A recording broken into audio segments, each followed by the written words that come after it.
भ्रूण हत्या हुई है हमारे द्वारा, तो कहीं इसी के कारण तो नहीं हो।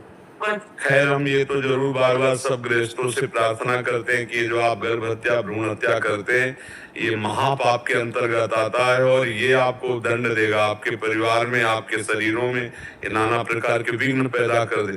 सोचो, आपका छोटा सा बच्चा संतान जो आपके गर्भ में पल रहा है, आप उसे नष्ट कर दें तो पाप नहीं बना? आपके आंगन में बच्चा खेले, थप्पड़ कोई मारे आके तो आपके कलेजे पे लगता है, और आपका बच्चा जो गर्भ में खेल रहा है आप उसको नष्ट करवा रहे।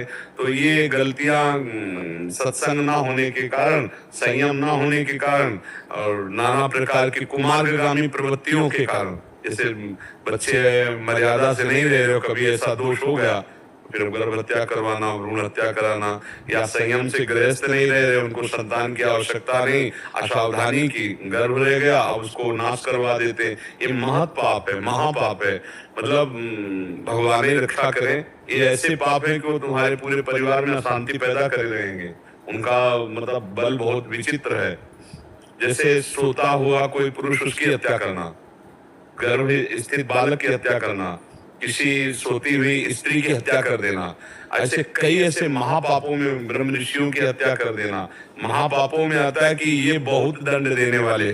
गौ हत्या, ब्रह्म हत्या, ये सब बड़े बड़े पाप हैं। तो भ्रूण हत्या का पाप तो है ही।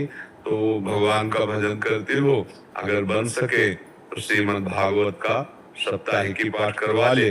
मर्जी से नहीं किया, परिवार में रहते हुए तो मजबूरी में। देखो, 3 को पाप का हिस्सा बराबर मिलता है।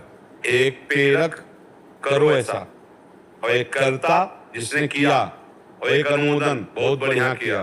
तीनों को बराबर दंड मिलेगा, पाप का बराबर दंड मिलेगा। तो अब ऐसा नहीं है कि कोई हमको प्रेरित करे हम पाप कर्म करें।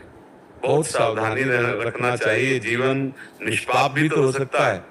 मान लो आप गृहस्थ में हो तो ऐसी सावधानी रखो कि गर्भ ही ना हो, संयम से रहो।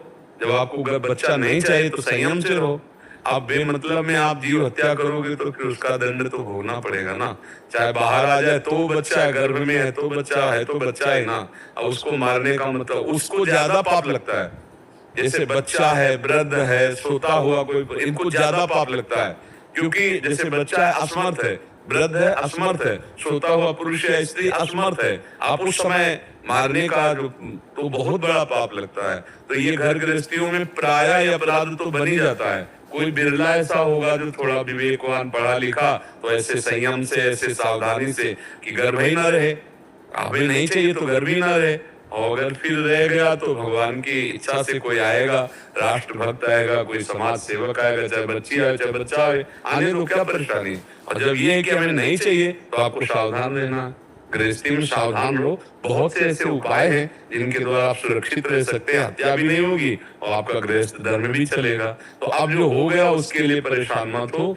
आप अगर कोई श्रीमद् भागवत का ऐसा मिल जाए, उसको कुछ दक्षिणा दे के 7 दिन भागवत का घर में पाठ करवा लो संस्कृत से।